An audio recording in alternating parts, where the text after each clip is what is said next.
السلام علیکم۔ داستان ظلم۔ سعودی عرب کا ایک اور ظلم۔ سعودی عرب کے مفتیوں نے 10 سالہ نوجوان مرتجا کو سزائے موت سنا دی۔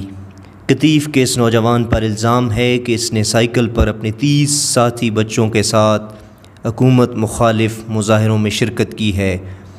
یہ مظاہرے 2011 میں کیے گئے تھے جب مرتجا کی عمر 10 سال تھی۔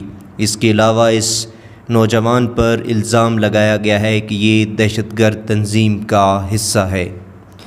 یاد رہے کہ آل سعود اس سے پہلے ایسے گھناؤنے جرائم کا ارتکاب کر چکے ہیں جن میں علماء کرام، بچوں اور کئی بے گناہ عورتوں کو پھانسیاں دی جا چکی ہیں۔